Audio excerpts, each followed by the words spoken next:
สุขศรัทธาสาธุชน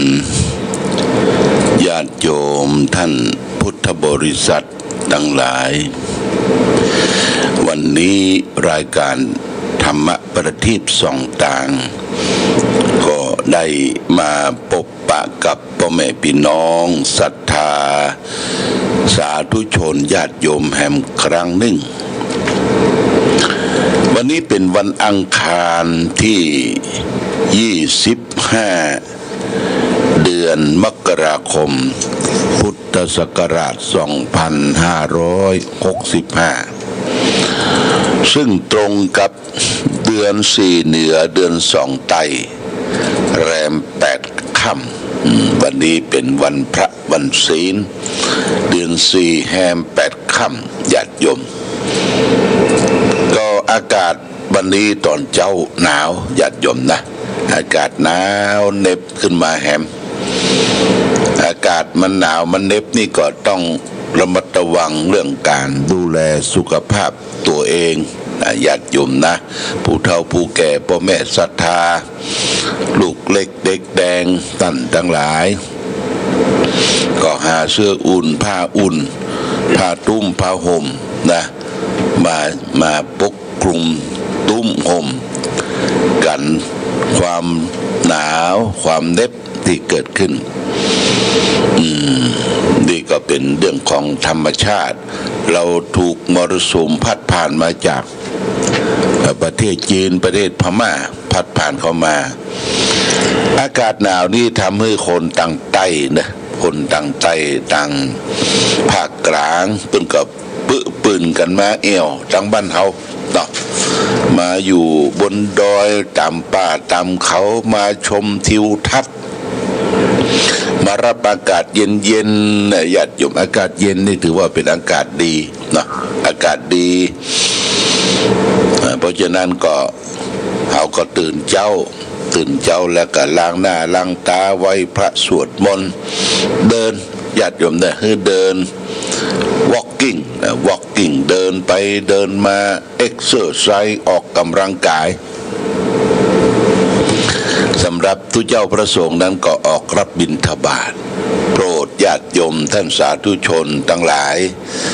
การบิณฑบาตนั่นคือการไปแสดงธรรมการแสดงธรรมนั้นไม่จำเป็นจะต้องไป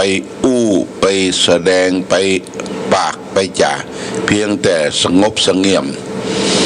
ครองผ้านุ่งผ้าเรียบร้อยเดินไปถือบาตรเดินไปญาติโยมได้หูได้หันได้ปะสมณะ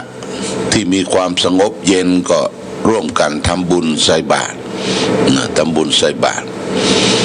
นี่ก็ญาติโยมท่านสาธุชนวันนี้งานที่จะต้องทำประชาสัมพันธ์ไว้ก็คือที่วัดแม่อายหลวงนะญาติโยมวัดหลวงพ่อท่านพระครูวิธานธรรมโสพลท่านเจ้าคณะอำเภอแม่อายเจ้าวาดวัดแม่อายหลวงเพื่อจะยกยอดชัดเจดีย์ที่เจ้าคุณ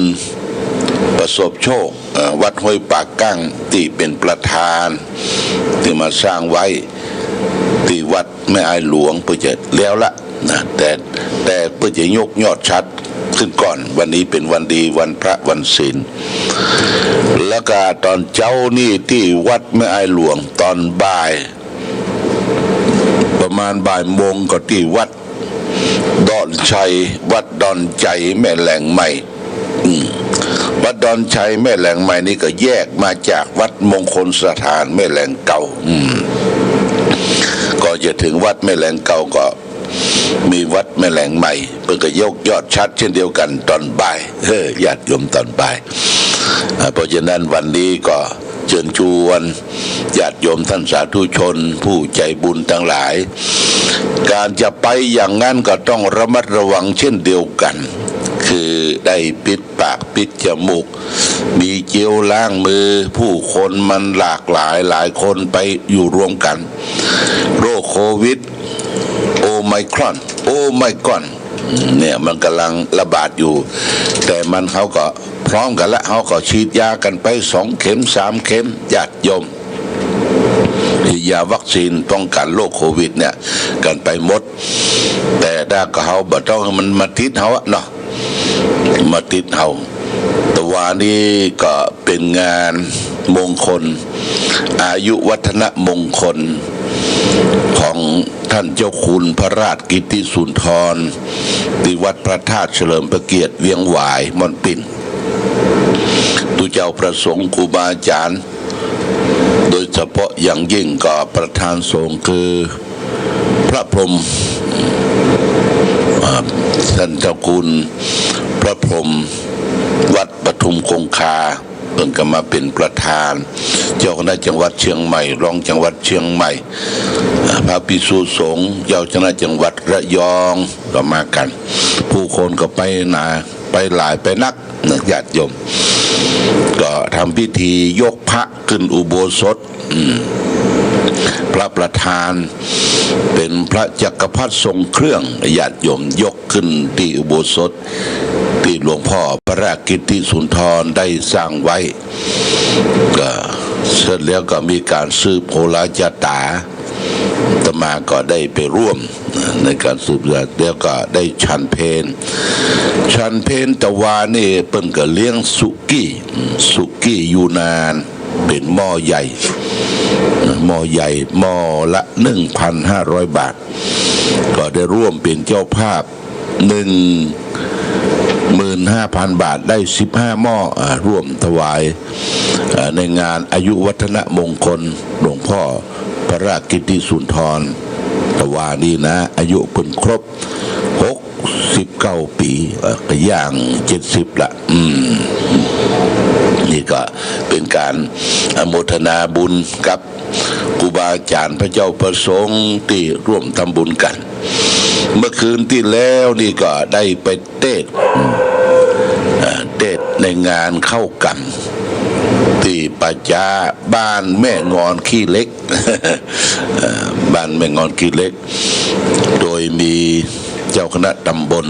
พระครูมนูนธรรมทัศน์เป็นต้นเป็นประธานรองประธานเข้ากรรมคือพระครูสุคนสุตโสพลทางนอกก็มีพ่อหลวงสมศักดิ์บ้านหมู่บ้านพรหมจริยวาสแม่งอนขี้เล็กหมู่14และพี่น้องศรัทธาหมู่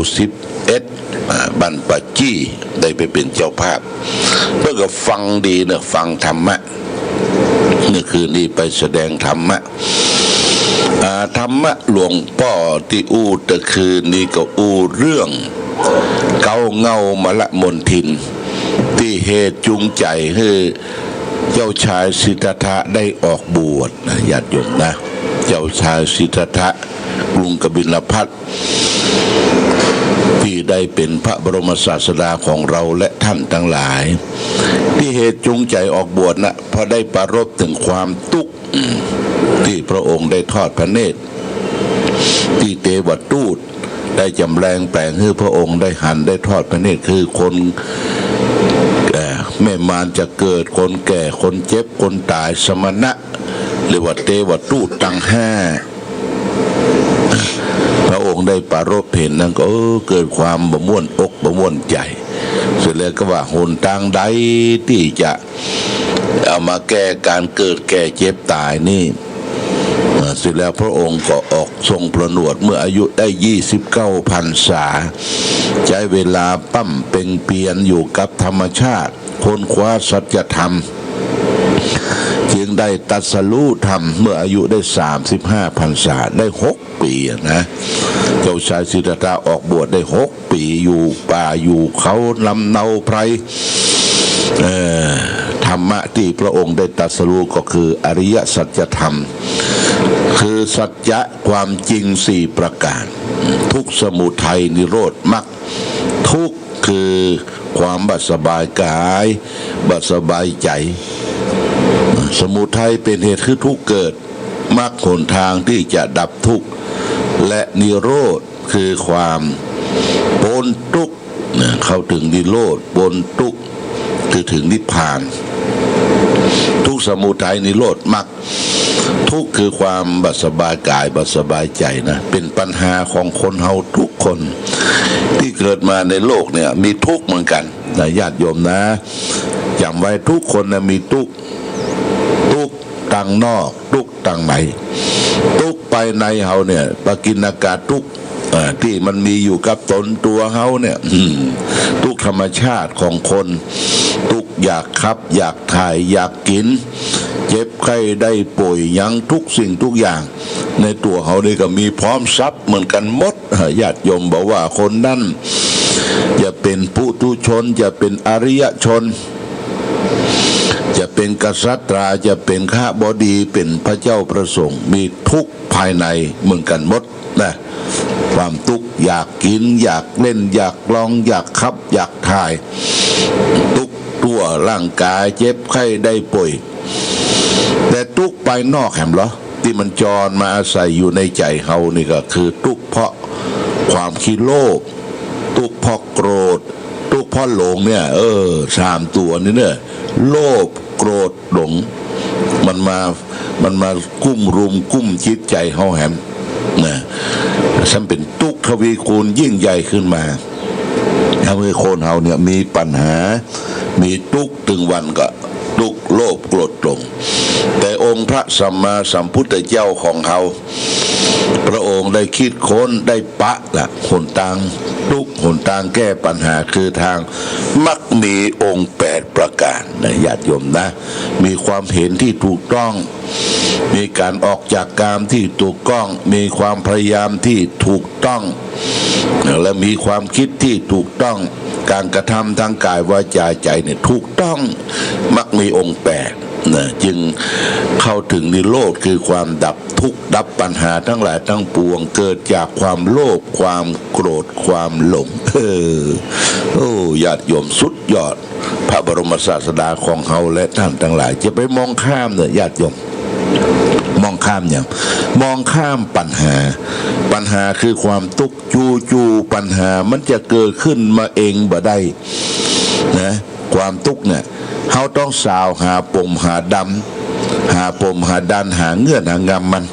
ว่าทุกข์ที่เขาบ่สบายใจทุกข์บ่มีสตางค์มันเป็นยังไงเขาขี้ค้านกาไปกินเหล้าเมายากาไอ้ล่องต้องแต่งกาเนี่ยญาติโยมนะเมื่อปปะปมดันของความทุกข์แล้วญาติโยมเขาก็แก้ไขด้วยเหตุปัจจัยที่ทำให้เกิดทุกข์นั้นหรือนอกจากนั้นญาติโยม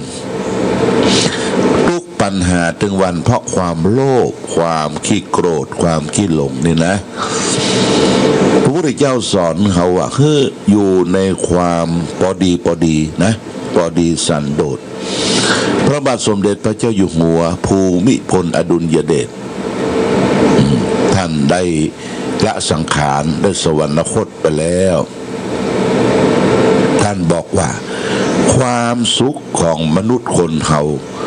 จะอยู่ได้นี่คืออยู่แต่พอดีพอกินพอใจดำเนินชีวิตคือพอดีตามเศรษฐกิจพอเพียงญาติโยมนะตามเศรษฐกิจพอเพียงเขาจะไปหวังร่ำหวังรวยหวังถูกหวยถูกเบอร์นักบางคนนี่มันสร้างวิมานบนอากาศอย่างผัวกับเมียวะนะผัวกับเมียผัวมันเมียมันก็ว่าอย่าไปซื้อลอตเตอรี่ถูกรางวัลที่1ก็จะซื้อให้ซื้อนาผัวมันก็บอกว่าข้าก็จะซื้องัวซื้อควายวะเมียมันจ้างเขาเนี่ยให้เนี่ยนะควายมันไปกินหญ้ากินอย่างพิษกันวะพิษกันญาติโยมยังบัดตันซื้อเตื้อโอ้สร้างวิมานในอากาศสร้างวิมานในอากาศแต่จินตนาการไว้เนี่ยญาติโยมสู้เฮานะสู้เฮาหากินตามเนื้อผ้าเนี่ยญาติโยมตามเนื้อผ้าตามสติตามปัญญาของเฮาอ่องอของเฮาที่พ่อแม่สร้างขึ้นมาเนี่ยนะคะแนนจะไปขี้โลภจะไปขี้โกรธจะไปขี้หลงอย่าไปลักอย่าไปเม็ดของเปิ้ลเด้อนะ อย่าไปโลภไปอาแมดบังของคนอื่นศีลห้าให้รักษาไว้เฮาก็จะนั้นจะมีความสุขนะญาติโยมนะมีความสุขพอกินพออยู่การดำเนินชีวิตตามเศรษฐกิจพอเพียงญาติโยมโรคโควิดเข้ามาเบียดเบียนเฮาทั้งหลายเนี่ยประเทศเมืองนอกเปิ้นลำบากกว่าเฮาเนอะเลี้ยวไปทางใดเหลียวซ้ายแลขวาพอไปทางหน้ามีค่าทะเลทรายปดโตต้นไม้ต้นตอกภูเขาเหล่ากาหัวล้นมดแต่บ้านเฮาเหลียวซ้ายแลขวาพอไปทางหน้าทางหลังมันเขียวชอุ่มนะญาติโยมน้ำไหลไฟสว่างดินดำน้ำจุ่มโอ้มันสุดยอดเมืองไทยสุดยอดเมืองไปในน้ำมีปลาในนามีข้าวพื้นดินเขาก็มีแมงมันโตไปขุดแมงมันกันบนหัวเขาก็มีมดส้มปดโตทุกสิ่งทุกอย่างหากินตามธรรมชาติผักไม่ใช่เครือปงปุโอ้ต้องไปหาที่ไหนอย่างบ้านเขาเมืองเขาญาติโยมอาตมาก็ไปมาหลายประเทศแล้วนะบ่เจ้าของเมืองไทยนะผลไม้กลากไม้ได้กินทุกฤดูญาติโยมได้กินทุกฤดูอย่างช่วงนี้ก็ส้มออกเนอะพี่น้องสวนส้มก็อิ่มดีปรีมันได้ขายส้มขายยังปีนี้ส้มก็ดีราคาก็ดีแต่ทุกคนก็ได้กินคนต่างจังหวัดเพิ่นบ่มีสวนส้มโทรศัพท์มาหาลูกอยากจะจิ้มส้มฝางอยากจะกินส้มฝางว่าโอ้เฮานี่แต่ว่าในงานท่านเจ้าคุณพระราชกิจสุดสอนเพื่อกตานส้มญาติโยมก็เอาส้มไปตานเลี้ยงเพลเลี้ยงหยังเนี่ยบ้านเฮานี่อุดมสมบูรณ์แต่ญาติโยมอยู่ประเทศอันสมควรประเทศที่สมควรนั่นคือประเทศอุดมสมบูรณ์ในน้ำมีปลาในนามีข้าวและก็มีราชบัณฑิตนักปราชญ์ท่านผู้รู้และจะไปน้อยเนื้อตามใจว่าตัวเองบ่ฮู้บ่ทราบบางคนตัดช่องน้อยแต่พอตัวขอให้มีความสุขแต่ผู้เดียวเนี่ยไม่ใช่ญาติโยมความสุขนี่ต้องแบ่งกันเฉลี่ยเจียจานกันแบ่งคนนั่นแบ่งคนนี้ประชาสัมพันธ์ช่วยกันสร้างสรรค์ความสุขนะเขาก็จะไปด้วยกันนะญาติโยมนะเอาละญาติโยมในช่วงท้ายนี่ต้องขอบคุณอนุโมทนาเนอะที่ญาติโยมได้ให้ได้หอมได้ช่วยกันที่จะยกยอดชัดเจดีย์ของวัดพระบาทอุดมในวันที่23 มีนาคมนะเดือนในวันญาติโยมนะเดือนในก็เขากำลังเสาะหาแก้วนะแก้วแหวนแสนสิ่งที่จะเอามาประดับประดาใส่องค์ชัดเจดีย์เนี่ยญาติโยมนะแล้วก็พยายามวันนี้ก็ได้เพิ่มเติมเนาะมีนายพงศ์ทัศกรสุวรรณพิมลบ้านหนองยาวนี่ก็รับดวงแก้ว1 ดวง500 บาทแล้วก็ติดทองยอดชัด500 บาทเนี่ยเป็นรวมกันเป็น 1,000 บาทโมทนาสาธุแล้วก็มีนายสมพงษ์นางบัวผันระวังกายนี่เกี่ยวประทาตนะเกี่ยวประทาตสันทรายของน้อยเนี่ยปลดตกพี่น้องสันทรายของน้อยมาแล้วเกี่ยว1 ลูกเกี่ยวปงข้ามหมอกมุนเมือง1 ลูก1 ปันนี่เป็นพลอยนะเป็นพลอย1,000 บาทมุทนาสาธุเนอแล้วก็มีแม่หลวงศรีนวลคำพีละพร้อมด้วยครอบครัวเกี่ยวประทาตเกี่ยวพลอยสีแดง1 ลูก 1,000 บาทมุทนาสาธุพร้อมกันนั้นก็ติดตามนำโดยมีนายอินทร์นางประกายวงเงินพลอยแดง1 ลูก 1,000 บาทอันนี้ก็นายอินทร์นางประกายวงเงินนี่เขียนที่อยู่เนอะหลวงพ่อบอกว่าที่อยู่ที่ไหนนับเป็นเจ้าพระพลอย1 ลูกพลอยสีแดงมุทนา 1,000 บาทมุทนาสาธุของกันนั้นญาติโยมที่บริจาคก็มีแม่จันทาเป็งนี่ อุทิศให้แม่จันทาเปงป้อแก่นทาเปงรับสร้างพระธาตุนี่ก็คือรับเป็นเจ้าภาพพลอยสีแดงพลอยหมอกมุนเมืองอันนี้พ่อจันเอาเม็ดใหญ่2,000 บาท1 เม็ดโมทนาสาธุ1 ลูกอีกเนาะโปรแกรมทาเปงก็พร้อมด้วยครอบครัวบำรุงค่าไฟฟ้าสถานี400 บาทนี่โมทนาสาธุเน้อที่ญาติโยมได้ให้ได้หอมได้ทำบุญสุนทานร่วมกันที่ได้เป็นเจ้าภาพเจ้าศรัทธา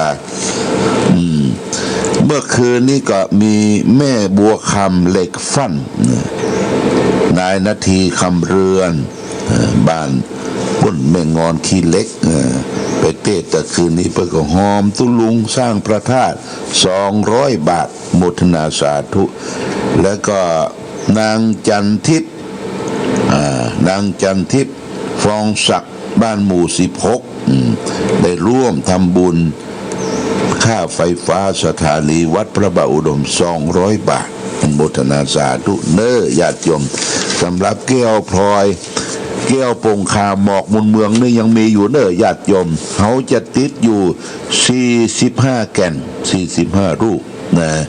แล้วก็พลอยสีแดงเนี่ยมีอยู่ติดอยู่32 เม็ด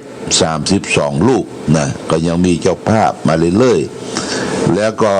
แก้วหมอกบนเมืองอันเป็นลูกดิ่งที่จะห้อยจันแต่ละจัน9 จันนี่นะจันละ555นี่ญาติโยมก็มีทั้งหมด99 เม็ดนี่ยังมีอยู่ก็ขอเชิญชวนญาติโยมท่านสาธุชนร่วมบุญร่วมกุศลสร้างบารมีร่วมกันในวันยกยอดชัดเจดีย์วันที่23 มีนาคมนะญาติโยมวันที่23 มีนาคมประเดี๋ยวนี้ช่างศาลาเพิ่งกำลังเก็บรายละเอียดโบกฉาบเจดีย์เรียบร้อยเจดีย์เฮานี่ก็จะเป็นเสร็จเรียบร้อยมีซุ้มมีอย่างแต่การตกแต่งหลังจากที่เฮาได้ยกยอดชัดแล้วก็จะตกแต่งซุ้มตกแต่งรายละเอียดต่างๆนี่ช่างใหญ่จะมาทำกันนี่ช่างรอช่างเทช่างอย่างนี้เพื่อจะทำให้ก่อนเนี่ยทำให้ก่อนเพื่อเป็นรูปร่างมั่นคงแข็งแรงการบูรณะครั้งนี้เจดีย์ก็หมายถึงที่บรรจุพระบรมสารีริกธาตุของพระบาทขององค์พระสัมมาสัมพุทธเจ้าและวัตถุมงคลต่างๆแต่ว่าวันซื้อนี่ไปเชียงใหม่ญาติโยมไปวันเกิดท่านเจ้าคุณพระภาวนาธรรมาภิรัตน์วัดตะโพธารามก็ไปรับวัตถุมงคลเล็กไหลเป็นก้อนใหญ่นะญาติโยมคุณปราณีศรีมูลในพ่อปราณีแต่ก่อนเพิ่นทำงานบ่อน้ำมันอายุ90แข็งแรงเพิ่นก็ถวายคนเล็กไหลเนาะขี้เล็กไหลเนี่ยมา1 ก้อนเอาบรรจุเจดีย์นะญาติโยมรับมาเรียบร้อยแล้วเป็นพลังแล้วก็ยังมีนี่อยู่เลยญาติโยมภัยก็จะรับมีเขาจะบรรจุอยู่12 ตลับนะแก้วรัตนมณีนะ9 อย่างเนี่ยตลับละ 1,000 บาทนะ1,000 บาทยังมีเจ้าภาพอยู่ 2-3 คนอยู่นี่ก็แจ้งให้ญาติโยมท่านสาธุชนทั้งหลายรับทราบเอาละวันนี้ได้มาพบกันในวันพระวันศีลวันนี้ญาติโยมเดี๋ยวก็จะได้ปากันไหว้พระสวดมนต์การไหว้พระสวดมนต์ตอนเจ้านี่วัดพระบาทอุดมทางวัดลุ่มวัดบนก็เปลี่ยนเวลาหน้าหนาวนี้ออกพรรษาแล้วเขาก็จะไหว้พระสวดมนต์8 โมงญาติโยม8 โมงนะภาคเจ้านี่8 โมงตอนเจ้าก็ไปบิณฑบาตเก็บกวาดอาวาสธงชาติและเพลงชาติไทยเป็นสัญลักษณ์ของความเป็นไทยเราจงร่วมใจยืนตรง